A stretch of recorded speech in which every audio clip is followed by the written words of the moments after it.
podcast Un sabot après l'autre. Moi, c'est Mélanie Gobet, je suis journaliste et passionnée d'équitation depuis toute petite. Il y a quelques années maintenant, j'ai découvert l'univers de ce qu'on appelle l'équitation éthologique. Depuis, j'ai rencontré de nombreuses personnes inspirantes qui s'impliquent sans relâche pour que le bien-être du cheval soit au cœur de la pratique de l'équitation. J'avais donc envie de leur donner la parole pour que tous les amoureux des chevaux puissent les découvrir et profiter de leurs connaissances si précieuses. Vous croyez au hasard, vous ? Moi, pas vraiment. Et c'est par une série de petits hasards qui n'en sont peut-être pas vraiment que j'ai pu organiser cet épisode avec Frédéric Pignon et Magali Delgado, un couple qui me fait rêver depuis toujours. Ce duo fait des tournées dans le monde entier grâce à ses spectacles depuis plus de 30 ans. Mais je vous laisse mettre pause et aller vous renseigner sur leur parcours si vous ne les connaissez pas du tout, parce qu'il me faudrait bien plus qu'une introduction de podcast pour les présenter. Dans cet épisode, nous avons parlé de leur spectacle Sueño, mais surtout de comment ils créent ce lien si spécial avec leurs chevaux et de comment nous, les humains, ne les écoutons jamais assez. Nous avons aussi parlé de méditation, d'énergie ou encore de leur nouveau livre. Une conversation tellement inspirante que je trouve à peine les mots pour la résumer.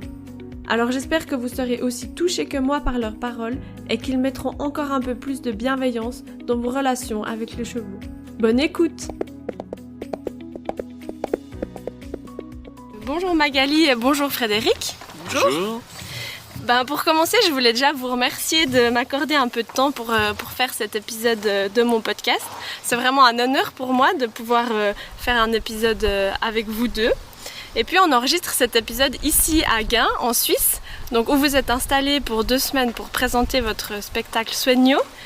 Donc est-ce que vous pouvez déjà nous expliquer un peu comment vous êtes arrivés ici en Suisse et puis qu'est-ce que c'est ce spectacle ?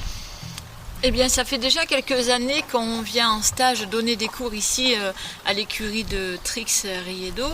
Et on adore l'ambiance qu'il y a ici parce que Trix est tout à fait dans notre philosophie.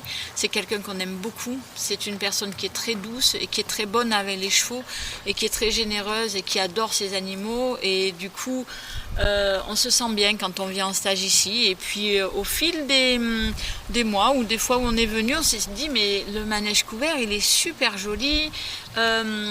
Il est aux bonnes dimensions pour un spectacle. Les chevaux, il y a des beaux box autour. On est dans la nature, c'est ce qu'on adore. C'était important aussi de ne pas changer trop les habitudes de nos chevaux. Et on s'est dit, on a proposé à Trix et à Urban, est-ce que vous seriez d'accord pour qu'on commence notre tournée de notre spectacle Sueño qu'on a créé à la maison à L'Isle-sur-Sorgue, ici chez vous. Ils nous ont dit mais oui, mais pourquoi pas, ils étaient emballés. Et puis voilà, on était tous les 4 emballés. Et puis on s'est pris au jeu, on est partis chacun de notre côté travailler. Et puis voilà, on est ici au bout de quelques mois de travail acharné. Qu'est-ce que c'est ce spectacle Sueño ? Qu'est-ce qu'il représente pour vous ?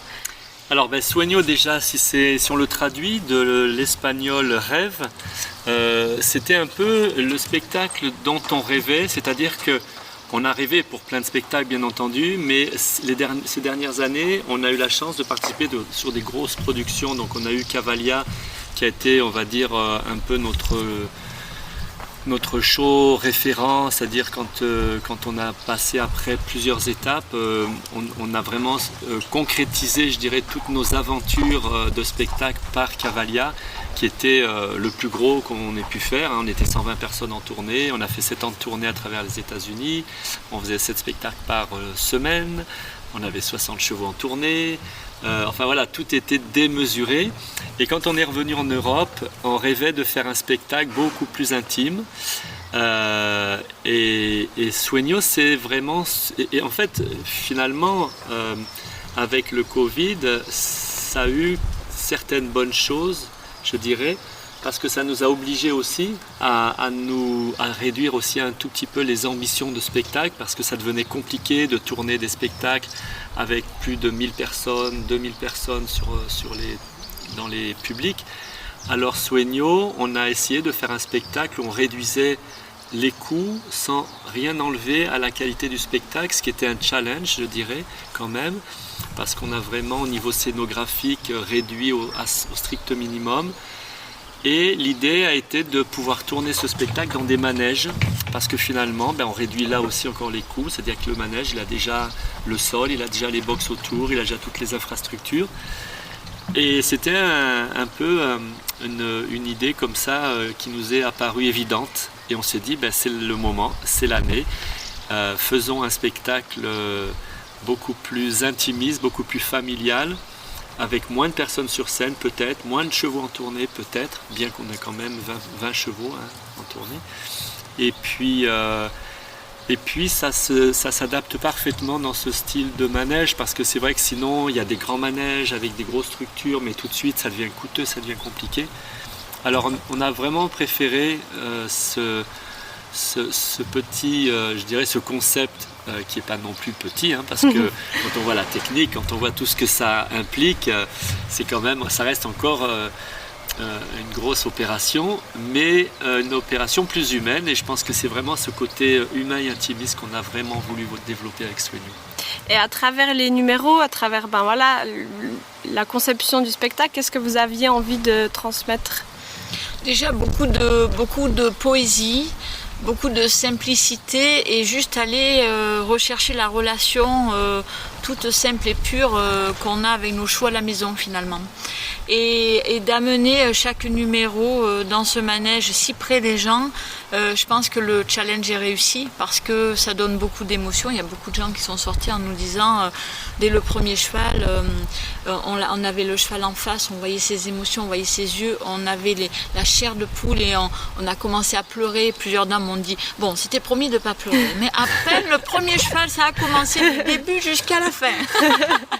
Donc, mais c'est beau, parce que c'est très positif. Je veux dire, c'est que les gens ressentent tout l'amour qu'on a pour nos chevaux, et au travers de plein de numéros totalement différents, puisque Fred commence avec un numéro de danse avec le cheval Sueño, qui donne son nom justement au spectacle. Ensuite, moi j'arrive avec Regalo, mon petit espagnol B qui est tout pétillant. Ensuite, on a un enchaînement comme ça entre les acrobates, entre la musique en live. On a des numéros de magie, on a le numéro de frison en liberté, on a le tango, on a le pas de deux. Voilà, c'est des numéros très variés. On a le groupe de pur sang arabe, alors avec des énergies aussi différentes. Ce qu'on aime, c'est amener des chevaux avec des énergies différentes, comme quand on voit arriver un gros frison impressionnant. Après ça, un petit groupe de pur sang arabe, on dirait des petites biches qui courent partout. Et au travers de ces chevaux et de ces énergies, en fait, ça fait que le spectacle est toujours à un rythme incroyable, avec des hauts, des bas, des moments très très doux qui vous donnent la chair de poule, d'autres moments où tout le monde a envie de rire parce qu'on a un numéro de baignoire comique aussi, on a des acrobates fabuleux qui font du parcours et qui sautent partout et qui donnent un petit coup de peps au spectacle aussi.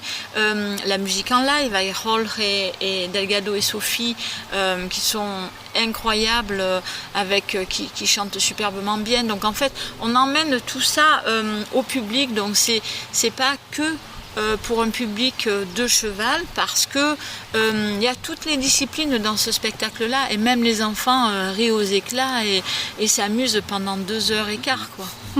C'était aussi votre volonté, ça fait aussi partie de votre univers d'intégrer l'art, peinture, chant, acrobatie. En fait, ça, je pense que depuis toujours, je crois que quand on a commencé, on a été parmi les premiers artistes équestres en France, puis on a eu la chance d'avoir été aidés et soutenus par des producteurs qui avaient aussi cette envie-là. Mais je pense que nous-mêmes, on est artistes un peu dans l'âme. Bon, moi, j'aime beaucoup dessiner, on aime beaucoup la musique, on aime beaucoup les costumes. Bon, Magali, elle aime aussi de son côté toute cette notion de couleur et de costume. Donc finalement, très rapidement, on a créé des numéros qui rassemblaient différents moyens artistiques. Donc ça pouvait être la musique, ça pouvait être de la danse, ça pouvait être des acrobaties, ça pouvait être des percussions. Enfin, on a vraiment essayé de mélanger toujours. Et d'ailleurs, c'était le succès de Cavalia, de mélanger les artistes de cirque, en fait, les acrobates et le cheval. Donc ça, oui, c'est quelque chose qui nous tient à cœur. Et puis l'idée toujours de proposer un spectacle grand public. On ne veut pas que ce soit uniquement pour les gens de chevaux, même si on essaye d'être je dirais, agréable techniquement à l'œil pour les gens de chevaux, pour qu'ils s'y retrouvent aussi, des jolis piaffés, des jolis passages, des jolies choses techniques, mais surtout, on se rend compte que le public, c'est souvent au minimum 50% de gens qui ne connaissent pas ou peu, et des fois des enfants. Donc il faut vraiment offrir une variété, une grande gamme comme ça d'artistique. Et c'est pour nous ça le spectacle équestre. Et là, vous l'avez dit lors de vos présentations, il y a des chevaux qui vivent leur premier spectacle ailleurs qu'à la maison ici. Là, il reste un week-end de représentation. Comment ça se passe jusqu'ici pour eux? En fait, on est assez contents, on est très fiers d'eux parce qu'on a 4 chevaux là sur ce spectacle qui sortent de chez eux, parce que Sueño d'ailleurs, celui qui fait l'ouverture du spectacle, lui, il n'a jamais fait de spectacle à l'extérieur, c'était des spectacles à la maison, donc forcément il connaît son lieu, il connaît son box, il connaît son manège, pas de souci avec ça. Et on ne savait pas trop comment il allait réagir, parce que c'est un cheval qui a beaucoup de caractère et qui peut être un peu chaud comme les talons. Et finalement il est adorable, il est super sage, on fait toujours attention à voir son voisin, enfin on établit bien les box pour que les chevaux s'entendent bien, soient entre amis. Mais voilà, on est très fiers d'eux, et en spectacle, ils nous surprennent. Alors, il faut toujours être prêt à être surpris positivement par ces chevaux. Mais on a eu aussi une grosse préparation, dans le sens où c'est des chevaux qui n'avaient pas l'habitude de voyager aussi en camion. Donc, il a fallu à la maison les préparer, les embarquer tous les jours, les mettre dans le camion, leur donner un petit peu de carottes dans les mangeoires, les faire patienter dans le camion. Il y a eu beaucoup de préparation de manière à ce que quand ils voyagent, qu'il n'y ait aucun stress. Et le voyage s'est déroulé mais super bien. Ils ont voyagé comme des pros. Ils sont arrivés ici, ils étaient un peu inquiets du lieu parce qu'ils ne connaissaient pas.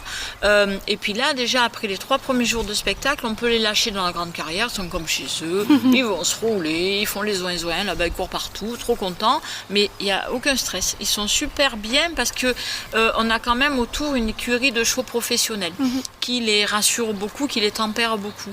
C'est-à-dire, dans tous les chevaux qu'on a là, il n'y en a pas un qui est énervé, il n'y en a pas un qui est excité. Ils adorent tous le spectacle et du coup, ils rassurent beaucoup les jeunes. Et c'est ce qui fait que les autres aussi se sentent finalement bien entourés et en sécurité. Oui, puis c'est vrai, comme tu dis, on prépare beaucoup les choses en amont aussi. On essaie toujours, on a l'expérience aussi, ça fait quelques années maintenant qu'on travaille avec des chevaux en extérieur, donc, en tout cas en spectacle. Et c'est vrai que c'était important d'avoir passé cette semaine à les charger, parce que les premières fois où on les chargeait ensemble dans ce grand camion, alors il y en avait 2 qui n'avaient jamais été chargés dans le camion, mais en vent. Donc pour eux c'était un peu de nouveauté. Donc c'est vrai que le fait de tous les jours les mettre un petit peu, on les laissait 1 heure, on leur mettait du grain. Et du coup pour eux c'était juste on monte là-dedans et on mange et tout se passe bien. Et donc voilà, il y a une vraie préparation à tout niveau. Mais voilà, on était très contents d'eux et maintenant on sait que ça va devenir des pros. Et pour les numéros, comment on adapte quand c'est les premiers numéros à l'extérieur? Comment vous faites pour les rassurer? Qu'est-ce que vous adaptez un petit peu? En fait, sur les jeunes chevaux, ce qu'on fait, c'est qu'on fait des numéros très courts. Donc ce ne sera pas leur numéro dans le futur. C'est un numéro de transition, je dirais, par rapport à ce qu'ils font à l'heure actuelle. Et on essaie que leur premier passage en scène n'excède pas entre 3 et 4 minutes, de manière à ce que ce soit une belle expérience. On lui met une musique assez douce en général. Les premières fois, on ne met pas une musique qui va être trop stressante pour le cheval, qui va faire taper des mains les gens, parce que sinon ça va au bout d'un moment, il va associer le numéro à la musique et à du stress parce que les gens applaudissent. Donc on essaie des numéros très courts, que le cheval s'amuse. Là on a un cheval par exemple qui joue au ballon, donc lui il est focalisé sur son ballon, puisqu'à la maison il fait pareil, donc il n'y a pas trop de différence. En fait il oublie presque le public et les applaudissements, donc ça c'est bien déjà. Et puis voilà, il y a d'autres chevaux qu'il faut habituer au costume. Ça paraît rien aussi, mais il a fallu travailler en amont à la maison en mettant des grandes robes, parce que des grandes robes qui leur touchent dans les pieds, ils n'aiment pas trop ça au départ, donc il a fallu les tenir en main avec les robes sur le dos. Puis après on monte, on met la robe, on marche tranquillement. Voilà. Et après on gère les numéros en fonction des besoins du cheval, c'est-à-dire qu'on rentre au pas. S'il y a besoin de rentrer au pas, on fait une petite partie au pas, que le cheval se sente confortable. Et après ça, on fera évoluer le numéro dans quelques mois, c'est sûr. Et puis toute l'équipe est au courant et on fait très attention. Par exemple, le technicien lumière, il sait que sur ces chevaux-là, on ne fait pas de lumière du tout qui bouge, par exemple. Après, quand par exemple dans les entrées on fait attention, Régalo, le cheval à Magali, on fait attention, en plus il doit rentrer dans la fumée, donc ça c'est un petit peu technique, c'est juste la petite partie technique qu'il a lui dans son numéro. Donc là on est 2 à l'accompagner, donc toute l'équipe fait attention quand même sur ces chevaux plus particulièrement, parce que on sait qu'il faut que leur première expérience soit la bonne. Si sur cette expérience-là ils le vivent mal, les prochaines choses seront compliquées, mais là, si on fait bien attention, ça devrait bien se passer. Puis là, on voit qu'on a la chance encore de refaire 3 shows cette fin de semaine, et donc ça va vraiment bien les rassurer, en tout cas sur ce spectacle. Et puis durant votre passage ici, vous avez ouvert les portes des coulisses du spectacle à quelques personnes qui étaient intéressées à s'inscrire. Vous avez présenté comment vous travaillez les chevaux, comment vous les entraînez, comment vous les préparez à ce genre de choses. Ça, c'est quand même pas très courant dans le monde du spectacle, voire même dans le monde du cheval professionnel, je dirais. C'est quelque chose qui vous tient à cœur de partager ces connaissances et comment vous voyez les choses avec vos chevaux? Oui, bien sûr, parce qu'il fallait profiter aussi que nos chevaux soient là. Et je trouve que c'est peut-être un peu frustrant pour les gens de les voir uniquement en spectacle et puis pas de les voir directement, ni même dans les box, ou de les connaître un petit peu plus. Il y a beaucoup de gens qui nous suivent, mais depuis des années et des années, et qui connaissent tous les noms de nos chevaux, et voilà, qui étaient ravis justement d'être là et de les voir de plus près. Et c'était effectivement ouvrir les portes des coulisses, c'est pas habituel, et pour nous, on voulait juste faire en sorte que les gens passent un bon moment à comprendre un petit peu le travail de chaque cheval et à expliquer aussi le caractère de chaque cheval et donner des petites astuces, c'est-à-dire en disant, ben voilà, ce cheval-là, on a commencé comme ça il y a quelques temps, on n'était pas sûr pour le show, mais il s'est amélioré, voilà comment l'améliorer, voilà comment l'amener là. Montrer aussi notre travail, qui est un travail de longue haleine, un travail de patience, et qui n'est pas du tout un travail basé sur la force et à se dire qu'il faut absolument qu'un cheval rentre en spectacle, s'il n'est pas prêt, il n'est pas prêt. Je pense que ça c'est le point essentiel aussi, d'ouvrir ces coulisses au public, c'est que le public peut vraiment comprendre que ce qu'ils ont vu sur scène, c'est vrai dans les coulisses, et ça malheureusement, et c'est quelque chose qu'on déplore, et je pense que c'est aussi une petite partie de notre combat, c'est de montrer qu'on peut faire de belles choses avec beaucoup de respect, parce que malheureusement dans le monde du cheval, c'est pas souvent beau d'aller voir dans les coulisses, et nous on connaît bien, pour y vivre de temps en temps dans certaines coulisses de grands spectacles internationaux, et on y voit des choses qui sont dures à voir, qui sont pas toujours et qui sont pour nous en tout cas impossibles à concevoir. C'est-à-dire que on peut faire des jolis sourires sur scène, mais il faut continuer à faire des jolis sourires derrière avec ses chevaux, et je pense que bon, en général le public le voit, le grand public le voit, mais je trouvais ça intéressant et important pour les gens de voir que ce qu'ils ont vu sur scène, c'est des chevaux heureux, et on peut montrer que derrière, le travail est aussi fait avec beaucoup de respect, beaucoup de jeu, beaucoup de plaisir. Et on a parlé beaucoup pendant cette soirée des notions de plaisir, des notions de jeu, des notions de respect, qu'on ne fait pas des leçons trop longues, qu'on essaye d'éviter tout ce qui est les ras-le-bol et les fatigues et tout ça. Et puis on montre aussi que si ça ne marche pas tout à fait comme on voudrait, c'est pas grave, c'est des chevaux, ils ont aussi leur mot à dire, et on n'a pas besoin de se mettre ni en colère, voilà. Et c'est une grosse, c'est sûr que c'est une grosse école, je dirais, le cheval, Mais voilà, je trouvais ça très beau de pouvoir le partager avec les gens et c'est quelque chose qu'on aime vraiment faire. Oui, puis ça nous tient à cœur et c'est vrai que nous, par exemple, ce qui nous fait plaisir, c'est quand on embarque tous les chevaux de la maison, tous les professionnels, entre guillemets, qui ont déjà voyagé, qui adorent ça, les chevaux quand ils voient le camion et qu'ils voient que les protections sont devant leur box, ils n'ont qu'une hâte, c'est qu'on leur mette le licol et ils montent dans le camion, mais en courant. Et pour moi, ça, voilà, c'est un bonheur parce que, et après, je les retrouve ici, ils sont tous joyeux parce qu'on est ailleurs. C'est comme si on les emmenait au Club Med, en fait, un petit peu, c'est vrai. Et puis les étalons, c'est ça, c'est qu'ils aiment un peu le changement. Alors la maison, c'est super, hein, ils vont tous les jours en paddock à l'herbe, ils sont tous les jours travaillés, gentiment, on les respecte, ils font partie de la famille, ils sont joyeux dans les box, ils font les zouaves, voilà, ils sont pleins de vie.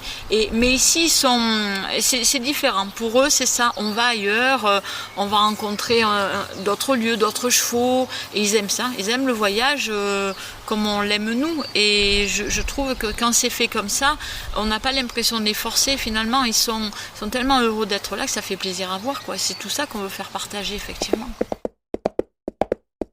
Et c'est une question complexe, mais si vous deviez un petit peu résumer votre philosophie ou votre vision de travail avec les chevaux, alors on pourrait, j'imagine, en parler pendant des heures pour y répondre, mais vous avez un petit peu répondu les deux. Mais comment vous la résumeriez? Ça serait... Avec les années, ce que je réalise finalement, c'est que on doit plus se comporter comme un humain qui veut dresser un cheval, mais plutôt comme un humain qui aimerait devenir un cheval, qui interagirait avec un cheval. C'est-à-dire vraiment essayer de trouver comment ce plaisir que les chevaux, quand ils sont ensemble, ont à interagir, à courir, à se regarder, je dirais c'est tellement beau à voir. Et finalement, je me dis, moi, au plus profond de moi-même, j'ai envie d'être un cheval et d'agir comme ça de manière aussi naturelle. Et j'ai plus du tout envie de leur dire, fais ci, fais ça, fais ci, fais ça tout le temps. Et finalement, voilà, on finit par trouver les bons compromis qui fait que on prend du plaisir, et nous et le cheval, et je trouve ça génial, et c'est ça que j'aimerais que les gens comprennent, qu'il faut qu'ils arrêtent de toujours vouloir des choses complexes et qui se contentent des fois de petites choses, mais qui font plaisir. C'est ce que tu disais un peu à la présentation, que tu te définirais plus vraiment comme un dresseur, enfin, où tu n'as plus vraiment envie de l'être. Ah non, plus du tout, même. Non, je n'ai plus cette... je pense qu'on l'a quand on est jeune et qu'on on rêve devant des grands dresseurs. Et en fait, quand on est arrivé à un certain niveau, et puis on a eu la chance de rencontrer des gens extraordinaires qui nous ont donné beaucoup de conseils et beaucoup de cours. Mais après, à un moment donné, on s'aperçoit qu'avec son cheval, on peut surtout ne pas vouloir perdre notre relation. Et que des fois, à force de pousser le dressage, on finit par perdre les belles choses. Et donc là, on revient à l'essentiel. Et je pense que pour Magali, c'est quelque chose de similaire. Ben, moi c'est pareil parce que finalement j'ai envie que mes chevaux soient heureux avec moi, donc je me considère pas comme une dresseuse mais plutôt, comme je le disais hier, comme quelqu'un qui comprend le corps du cheval, puisque moi c'est plus dans le dressage et c'est monté. Donc j'ai envie que mes chevaux, quand ils me voient, ils me disent tiens, viens, prends la selle et viens, parce que tiens, j'ai des tensions ici, j'ai des tensions là, enlève-les-moi, décontracte-moi, relâche-moi. Et je trouve que au travers de ce travail là d'assouplissement, finalement le dressage il se fait très facilement. Et mes chevaux, ils aiment être avec moi. Quand je passe dans l'écurie, ils ont tous la tête dehors, ils sont contents, ils me regardent avec des yeux pétillants. Et j'ai envie maintenant de répondre à leurs besoins. Finalement, je me sens en accord avec ça. C'est que je veux vraiment répondre à leurs besoins et traduire toujours leurs émotions, traduire ce qu'ils me disent, essayer de les comprendre au maximum et faire en sorte dans la traduction, de répondre à leurs exigences au moment donné, parce que je trouve que c'est une responsabilité que de les avoir et que c'est normal, quand on les connaît bien et qu'on passe dans l'écurie, ils nous donnent des dizaines de messages et c'est à nous de comprendre ces messages. Si on devait vous poser la question, qu'est-ce que c'est le secret ou les secrets pour nouer une belle relation avec son ou ses chevaux, son cheval ou ses chevaux, qu'est-ce que ça serait? Le secret, moi je pense que, un des secrets en tout cas, parce que je pense qu'il y a plusieurs petits détails qui serait important, mais en tout cas pour moi ce qui est important, oui, c'est vraiment d'entrer en communication avec le cheval, mais de manière beaucoup plus profonde que celle qui est faite actuellement. On a parlé beaucoup de l'équitation éthologique, on parle beaucoup de ces méthodes dites respectueuses, mais finalement on écoute toujours aussi peu le cheval. Et ça c'est vraiment, je trouve, la chose la plus complexe pour un humain, c'est de comprendre un cheval, et comme le disait Magali, c'est de passer dans son écurie et de faire marcher son intuition, de faire marcher son instinct, son éveil sensitif, pour que le cheval finisse par nous donner des informations importantes sur comment ils se sentent, qu'est-ce qu'ils veulent, est-ce que ça leur convient, est-ce qu'ils veulent plus, est-ce qu'ils veulent moins, voilà. Et donc ça c'est vraiment ce qu'on essaye, en tout cas en stage, de faire passer, c'est vraiment le message que finalement, peu importe la méthode, écoutez votre cheval. Peu importe si vous utilisez un licol, un mors, une selle, un pad, peu importe, c'est pas ça qui est important, c'est écouter votre cheval. Parce que malheureusement, je trouve que les gens souvent se donnent bonne conscience en utilisant des choses qui leur paraissent bien, mais si on demande au cheval, on se rend compte que c'est pas aussi bien qu'on le croirait. Donc c'est pour moi important, et je pense que c'est la chose la plus complexe, c'est de comprendre son cheval. Magali, tu parles aussi beaucoup d'écouter son cheval en selle, de pas demander trop, de savoir quand s'arrêter, de beaucoup le détendre aussi. Oui, parce que pour moi, l'écoute, en fait, ça passe au travers de l'assiette du cavalier. Et quand je me pose sur un cheval, en fait, j'ai l'impression que je scanne un peu. Je scanne le dos du cheval, je scanne sa locomotion, et au travers de ça, forcément, ses émotions.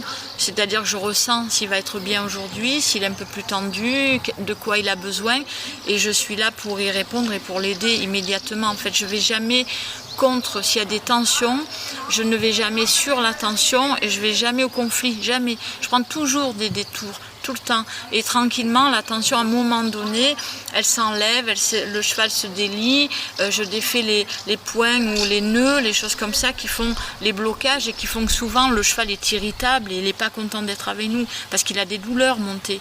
Donc en fait, j'essaie de comprendre où elles sont.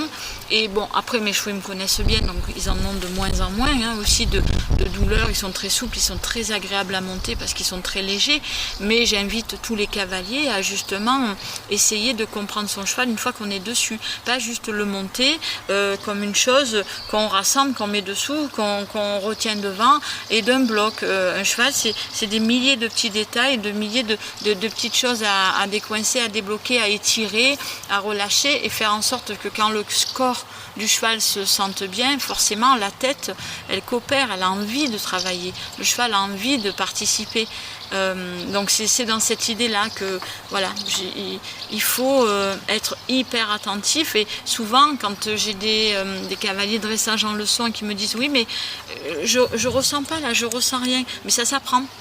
Ça s'apprend, c'est-à-dire qu'à un moment donné on sent un petit truc et puis un autre, et puis le cheval livre un peu son dos, hop, devient léger dans la main, s'assouplit dans l'encolure, le garrot passe un peu, et puis là on sent une légèreté, il se tient, il nous tient tout seul. Là tu dis waouh, ça y est, mais c'est tellement, c'est de l'horlogerie presque, je dirais, quand on est en recherche de ça, c'est tellement agréable. Et c'est ce que tu disais, si je dis pas de bêtises par rapport au nom, c'était Talento, je crois. Oui. Tu disais qu'avec lui, maintenant tu ressentais que tu avais évolué, et qu'il était plus souple et que tu le comprenais encore mieux. Oui, mais Talento est arrivé à un moment de ma vie où c'était parfait parce que on évolue dans la vie. Moi, j'ai eu donc Dao, qui est le père à Talento, qui a été un cheval formidable, et j'avais 20 et quelques années à ce moment-là. Et ce cheval-là, il m'a tout donné. Il a été, je dirais, pas facile à dresser, mais sans aucun gros souci. Je dirais de physique. Donc en fait j'ai pu apprendre plein de choses dessus parce que tout ce que je lui faisais passer, il disait bah oui, bah d'accord, j'essaie, ok. Si je sentais que j'étais allé trop loin, je disais oh pardon, mais là ça va pas, alors attends, on va essayer ça, ok d'accord, j'essaie à nouveau. Il était très très positif comme ça, il m'a beaucoup appris. Après Talento, j'ai aussi Mandarin, qui était très technique au niveau de la selle. Il supportait pas la pression de la selle au niveau du garrot. Donc il se mettait à trépigner, il se mettait en sueur. Et je comprenais pas parce que je le montais comme Dao, mais je comprenais pas pourquoi ça marchait pas. Et il m'a fait comprendre des tas de choses au niveau de la pression de la selle, au niveau de la longueur de la selle, au niveau de la pression sur le dos, sur le rein, etc. et le fonctionnement du dos. Ça, pour moi, ça a été aussi mon mentor, Mandarin. J'ai beaucoup appris de lui.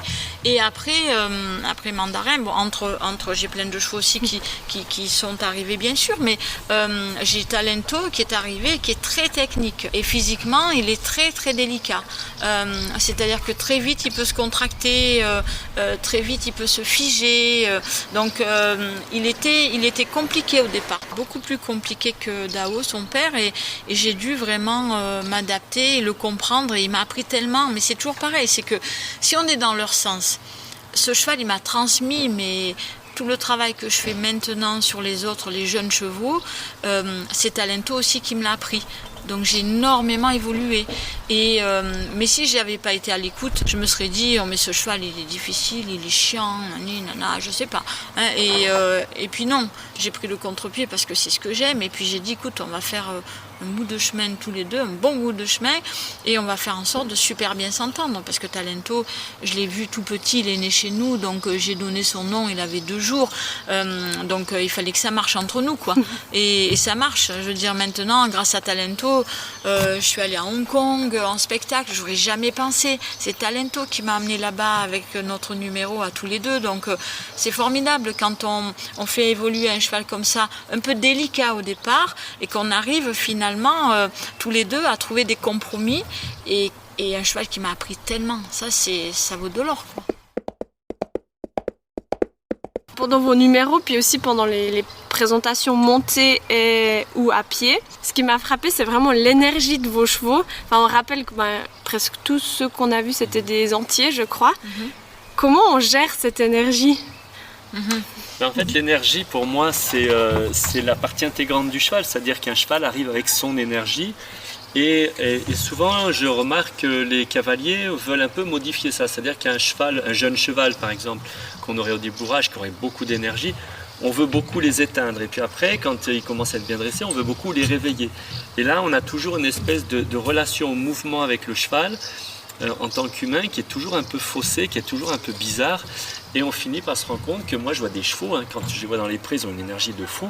Et quand ils arrivent sur un carré de dressage ou sur tout à coup, il n'y a plus d'énergie. Ou des fois, les gens me disent « Ouais, mon cheval, il est feignant, il est mou. » Et je me dis « Mais c'est pas juste, parce que c'est pas vrai qu'il est mou.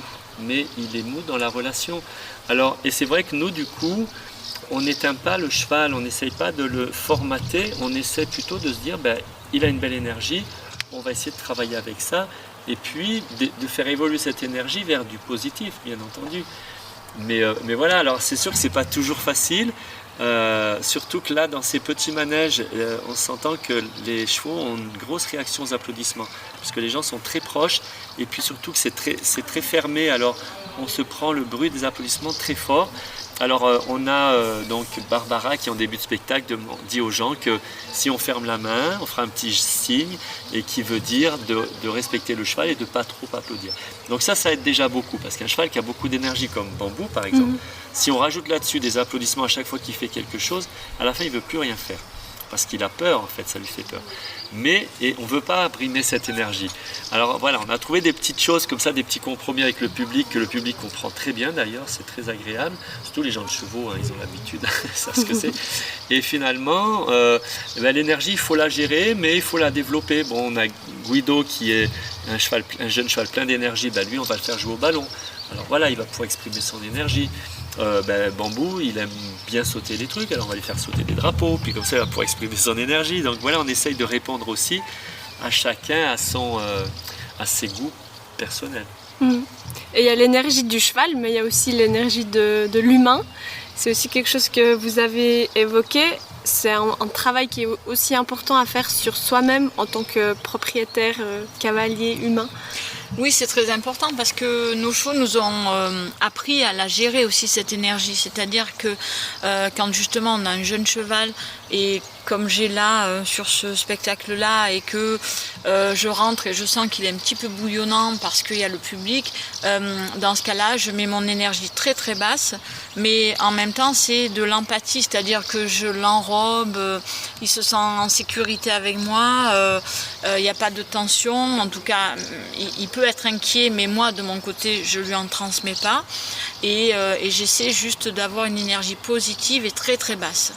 Et avec ça, je fais tout mon numéro de manière à ce qu'ils se disent, tiens, quand je rentre, Magali, elle me met comme ça, elle me rassure et il faut que je rentre calmement. Et après, on apprend à gérer notre énergie aussi avec le public. On a eu, sur Cavalia, par exemple, c'était 2000 personnes et parfois on rentrait... la salle était plus calme et du coup par l'énergie qu'on a nous, qu'on va dégager, qu'on va transmettre à notre cheval aussi, en lui disant allez hop hop hop, là on se réveille, on prend du brillant et on est là et on est présents tous les deux, on arrive à remonter l'énergie de la salle. Ça c'est des trucs incroyables et on arrive maintenant à le comprendre, à jouer avec ça. Ou pareil, une salle qui est hyper active et qui papote tout le temps, hop, par le fait qu'on se pose et qu'on soit plus posé nous aussi au milieu, on arrive à la faire descendre aussi. Donc c'est très intéressant comme quoi l'énergie, on peut la gérer pour nous, on peut la gérer pour le cheval, on peut la gérer pour la salle aussi. Et voilà, ça s'apprend aussi. Hein. Mais ça peut être aussi du yoga, ça peut être du travail sur soi, de la respiration, beaucoup de choses comme ça. Et les étalons, en tout cas, c'est un super apprentissage parce qu'un étalon au niveau de l'énergie, ça monte très vite et ça peut redescendre très vite ou bien des fois ça redescend pas. Donc il faut qu'on soit là toujours pour gérer cette énergie et être toujours au plus juste. Si quand les talons ils montent fort en énergie, nous on est tout excités, on a peur, on est anxieux, là on est deux à pas se rassurer. Maintenant si lui il monte et que nous on est là, on est posé, on marche doucement, on l'invite à revenir avec nous, à se reconcentrer, là le cheval il se rassure. Donc c'est tout un apprentissage. Hein. Et Frédéric, tu disais aussi pour transmettre l'énergie positive, pour faire comprendre au cheval qu'il a fait quelque chose de bien, c'est aussi quelque chose que tu arrives à faire.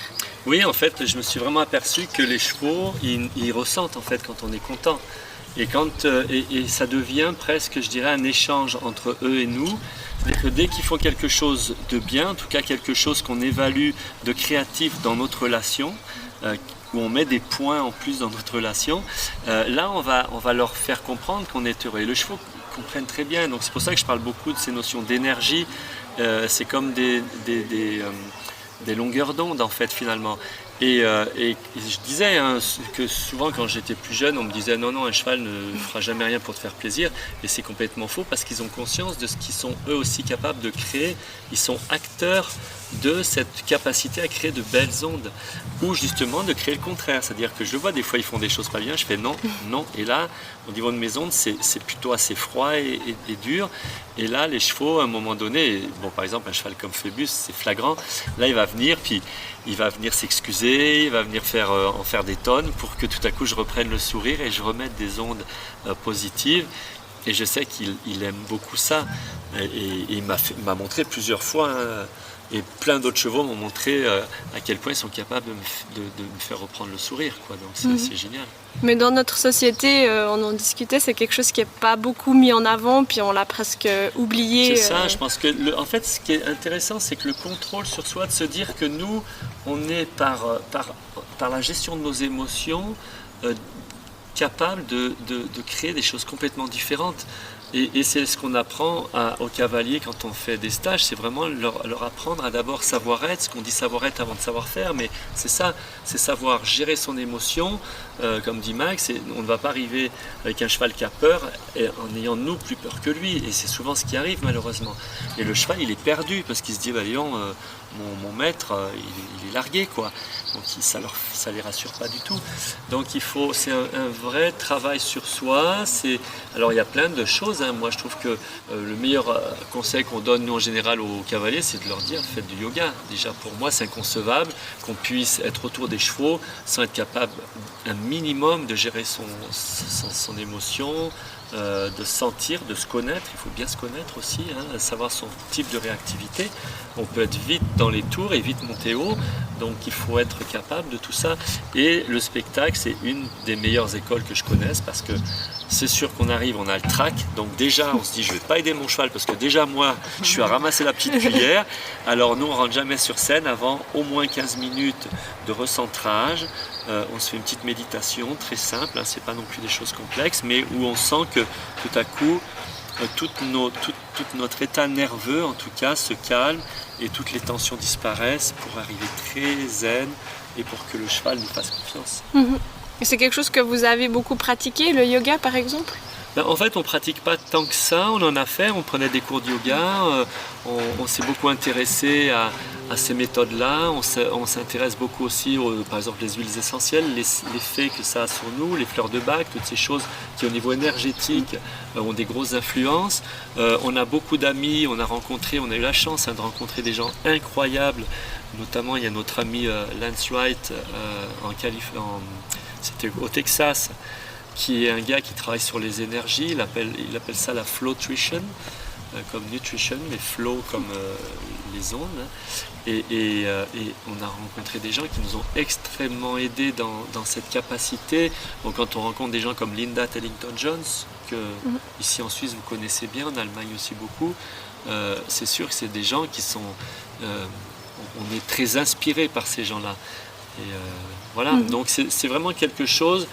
C'est pas non plus, faut pas que les gens se disent c'est très complexe, j'y serais pas capable, parce que c'est vraiment quelque chose à portée de main de tous, mais c'est presque plus une prise de conscience finalement. Oui, parce que la méditation, on n'a pas besoin d'y passer 3 heures par jour, ça peut être des petits moments en pleine conscience, ce genre de choses. Oui, et je pense que c'est ça, on aime la nature, on aime aller se promener, on aime... Magali va cueillir des pommes dans les pommiers avec ses chiens et Noah, c'est des choses qui... voilà, après ça va être faire du vélo, enfin, je veux dire, c'est pas très compliqué, mais il faut avoir ces moments où tout à coup on est là avec soi-même et puis on essaie d'apprécier ces petits moments-là, tout simple. Quand j'ai préparé l'interview, il y a quelques personnes qui m'ont dit demande ça, alors je vais transmettre les questions.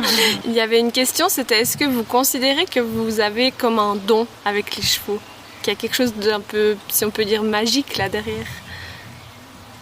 Eh bien, en fait, moi j'ai toujours pensé que non, parce que en fait, on a conscience qu'on travaille beaucoup pour ça, c'est-à-dire. Mais en fait, je pense que oui, si on estime que le don, c'est une volonté profonde qui ne s'explique pas, c'est-à-dire on ne sait pas pourquoi.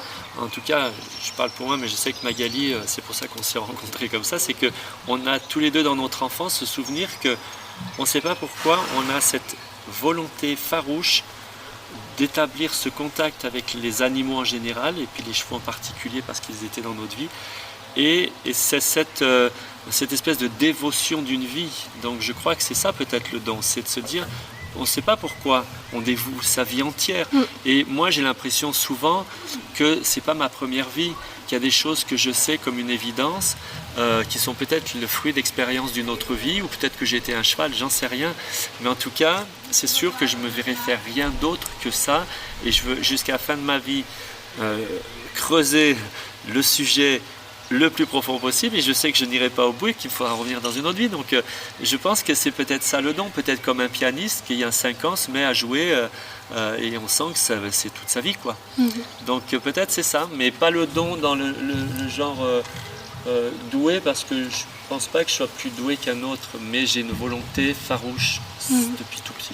Puis dans le sens où tu te lèves le matin et tu n'as qu'une envie, c'est aller retrouver tes chevaux.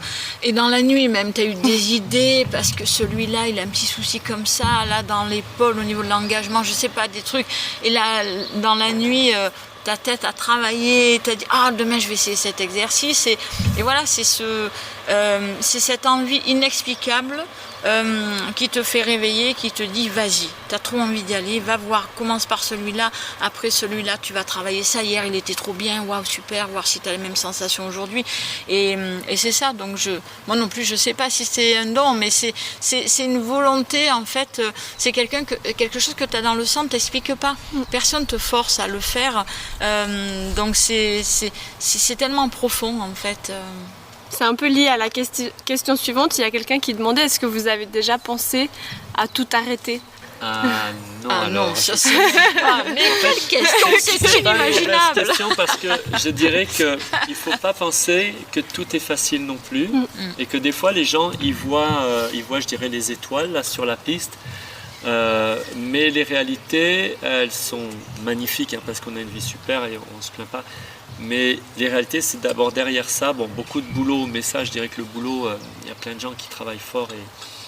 Mais moi, je crois que quand j'étais plus jeune, j'ai eu quelques fois envie d'arrêter parce qu'il faut penser que les chevaux, malheureusement, ils vivent moins que nous.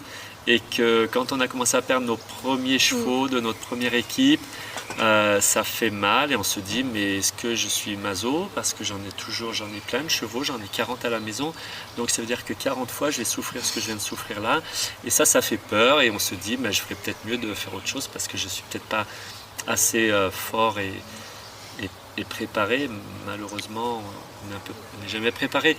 Après avec le temps on se dit que c'est aussi le prix à payer de ces plaisirs intenses qu'on vit avec eux. Après, on essaie de le prendre avec philosophie, on devient un peu philosophe, alors on accepte mieux, voilà. Mais sinon, non, jamais, on ferait autre chose.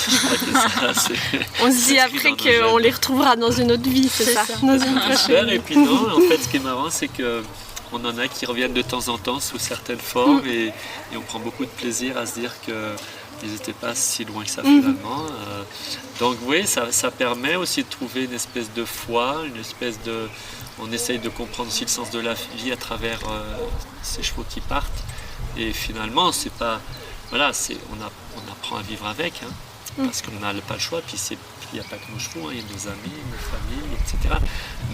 Mais voilà, c'est une leçon de vie quand même. Et alors finalement, on s'aperçoit que on en a toujours plus et que c'est devenu quelque chose d'important pour nous. Dans les dernières questions, on arrive gentiment à la fin. Vous avez parcouru vraiment le monde durant de nombreuses années. Aujourd'hui, comment ça s'organise votre vie avec les chevaux, les spectacles ? Alors, je dirais qu'on voyage toujours autant parce que, par exemple, la semaine dernière, on était en Allemagne pour un gros stage sur 2 jours. On est ici pour 15 jours. On rentre donc mardi d'ici avec nos 20 chevaux. Et déjà vendredi, on part en Angleterre tous les 2 pour un gros stage en Angleterre. Donc nos chevaux vont rester au repos. Cette semaine, ils l'ont bien mérité. Ils vont rester 4 jours au repos. Donc c'est juste, ça tombe parfaitement bien. Et mais voilà, c'est toujours les voyages et on se rend compte qu'enfin, en fait, on adore être à la maison parce qu'on a un lieu en pleine campagne perdu. C'est magnifique, les chevaux s'y sentent bien, on s'y sent bien, mais qu'on a quand même une âme aventurière. Et comme le dit notre dernier livre, Nomade d'ailleurs, qui porte très bien son nom et qui résume beaucoup notre vie, parce que je crois que tous les deux, on ne s'est pas retrouvés pour rien, parce qu'on aime voyager, on apprécie être à l'extérieur, voir du pays, rencontrer beaucoup de gens, on adore ça, et retourner à la maison en toute intimité, se poser, se ressourcer, se recharger nos batteries à la maison et repartir en pleine forme à nouveau. Donc en fait on se rend compte qu'on n'aime pas, surtout pas les routines. La routine, on a horreur de ça, et la vie qu'on a actuellement, on adore parce qu'on est toujours en voyage à nouveau, quoi.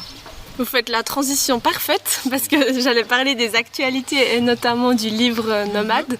Est-ce que vous pouvez un petit peu m'en parler ? Qu'est-ce que c'est ce livre ? Qu'est-ce qu'il raconte ? Encore une fois, on était un peu bloqués chez nous pendant une période, on ne pouvait plus sortir, il fallait plus sortir, et puis on s'est dit qu'est-ce qu'on va faire ? Alors on a fait quelques stages à distance, alors des choses comme ça, puis on s'est dit, ça faisait quelques temps qu'on avait envie d'un projet de livre, on en avait déjà fait 3, et puis on avait envie d'un projet de livre.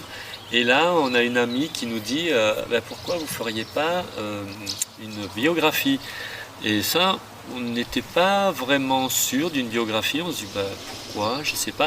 Et elle dit moi je connais un biographe, il habite à l'Île-sur-Sorgue, il vous connaît bien parce qu'il vous avait vu en spectacle à Cavalia. Elle dit je vous propose de le rencontrer. Et puis pour moi dans ma tête un biographe c'est juste un écrivain finalement qui écrit sur des histoires de gens, quoi. Alors on ne savait pas trop dans quoi on s'embarquait, j'avoue. On a vécu beaucoup d'aventures et on avait conscience on voulait d'ailleurs, quand on avait fini notre voyage à Saint-Domingue, on voulait écrire un livre sur Saint-Domingue parce que rien que ça, c'était 2 ans mais d'une aventure folle qu'on ne revivra jamais. Après, il y avait cette aventure de tourner à travers les États-Unis, le Canada avec Cavalia, d'avoir eu tous les stars d'Hollywood qui sont venus voir le show, avoir eu la chance d'aller à Las Vegas, de rencontrer Siegfried and Roy, d'avoir le show le plus vu en ville, enfin voilà, des aventures de dingue. On a pris l'avion avec 60 chevaux et plein de péripéties, on peut imaginer. Et c'est vrai qu'on s'est dit, ça ce sont des aventures qu'il faut raconter. Alors le mettre dans une biographie, eh bien pourquoi pas. Et on a commencé à écrire. Et ça a été, alors c'est marrant parce qu'une biographie, on pense toujours qu'il faut faire ça à la fin de sa vie. Là. Finalement, on se dit qu'on a encore le temps, on est en train d'écrire le tome 3, je pense. Non, fini le 2. En tout cas, le tome 2 est normalement bientôt terminé, il doit sortir en juin.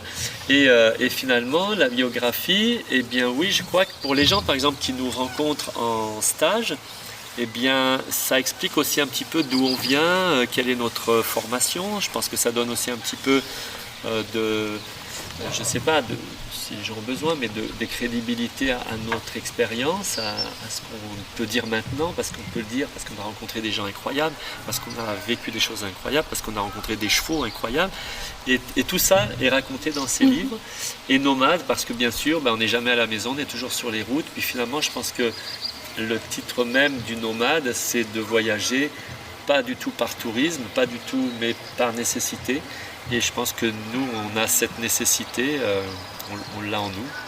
Et ce livre, c'est vraiment un roman. Quand on le lit, c'est un roman, mais c'est vraiment notre vie. Ce n'est pas romancé. C'est ce qui est incroyable. C'est même nous, en le relisant, il a exactement mis sur le papier toutes les histoires, les anecdotes et tout ce qu'on a vécu, mais à l'identique. Et c'est pour ça qu'on a adoré sa plume d'ailleurs. Et on était tellement ravis d'avoir posé tout ça dans un livre et de se dire voilà, ça y est, c'est là, parce que ça faisait tellement d'anecdotes et de choses à se rappeler qu'on se dit voilà, c'est dans le tome 1. Du coup, on a retravaillé sur le tome 2 en début d'année là, et le tome 2 sort au mois de juin.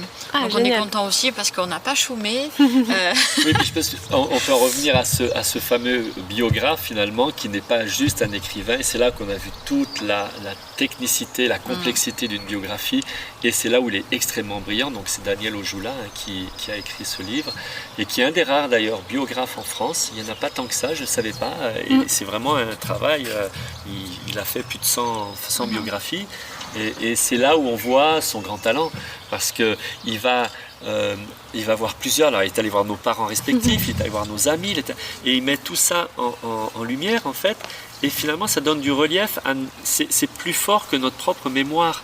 Et c'est ça qui est fou, c'est que quand j'ai lu le bouquin, j'avais l'impression qu'il avait vécu, qu'il avait été l'œil de Judas pendant mon enfance, enfin qu'il était là, quoi.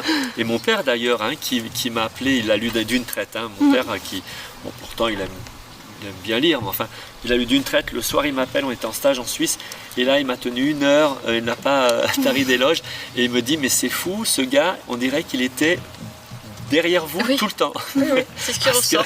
Il a ce talent t'as l'impression qu'il sait plus que toi.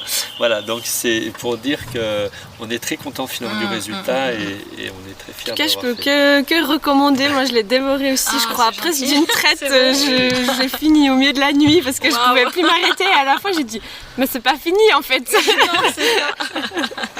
Et ouais, non, c'est vraiment génial parce qu'il y a plein, toutes les péripéties aussi, des choses incroyables qu'on n'imagine pas qui se passent derrière les spectacles. Je pense par exemple à l'ouragan que vous avez eu aux Caraïbes. Ça, c'était complètement fou. Non, mais c'est fou parce que nous-mêmes, quand on le relit, on se dit, mais purée, mais combien on a eu de vie dans une vie. Mais moi, j'ai toujours eu, quand on est revenu des Caraïbes, parce que c'est là où on a eu l'ouragan, on a vécu beaucoup de choses pendant ces Caraïbes. Sur 2 ans, on a vécu, j'avais l'impression d'avoir vécu une vie, la vie d'une personne en 2 ans. Tout ça rassemblé avec toutes les émotions des plus belles au pire, parce qu'on a côtoyé les plus belles plages, avec les plus belles musiques, avec les plus beaux repas au bord de plage, enfin des trucs absolument idylliques. Et en parallèle à ça, on a vécu des souffrances, même des morts, enfin je veux dire des choses dramatiques. Et j'ai eu l'impression qu'en 2 ans, ça a été comme le résumé d'une vie. Et on le voit dans le livre, parce que même quand j'ai fini le livre, j'ai regardé Mike, j'étais inquiet, j'ai dit, tu crois que j'avais pas réalisé à quel point c'était ça la réalité. Tu crois qu'on peut dire ça? Et Magali me dit, mais c'est la vérité. Parce que finalement, dans nos têtes, nous, on a presque gardé le bon côté. Parce je pense qu'on est des gens positifs. On avait gardé la plus belle image qu'on pouvait. Mais finalement, dans la vérité, c'est vrai, quand je suis revenu en Europe, j'ai fait une dépression. Enfin, je crois que j'en avais trop sur les épaules. Mais en même temps, je regrette rien. Ça a été des aventures. Voilà, ça, je crois que ça nous sculpte aussi à qui on est après ça. Mais voilà, c'est des choses que certainement je n'aurais plus envie de refaire. Il y aura d'autres choses. C'est pas un truc que je déciderais de moi-même de revivre parce que c'était quand même assez dur. Mais après c'est magnifique. Puis je pense que souvent je me suis dit, mais est-ce que j'ai le droit de faire vivre ça à mes chevaux? Est-ce que tous ces voyages, j'ai le droit? Et maintenant je sais, je crois que c'est un Plado qui a été celui qui m'a le plus fait comprendre que c'est en vivant ça que nos relations sont devenues indescriptibles. Et puis, comme dernière question, qu'est-ce que c'est vos actualités? Alors, quand est-ce qu'on pourra revoir le spectacle et où? Qu'est-ce que vous avez de prévu pour la suite? Pour le spectacle Sueño, donc on va le présenter au mois de septembre-octobre en Angleterre pour environ 3 semaines. D'ici là, il y a la sortie donc du tome Nomade numéro 2 au mois de juin. Ensuite, on fait un nouveau spectacle aussi qui s'appelle Nomade, qui a le nom du livre, justement chez nous à l'Île-sur-la-Sorgue du 1er juillet au 17 juillet.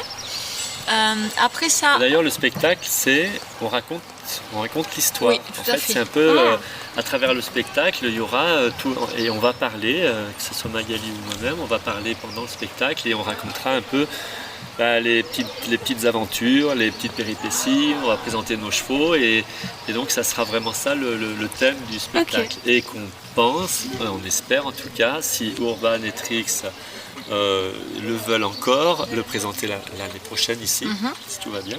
Et puis voilà. Alors après Nomade à la maison, fin juillet, on sera au Val d'Alos pour un week-end complet, en spectacle aussi. Ensuite, autour du 15 août, on sera à Lons-le-Saunier pour un spectacle aussi.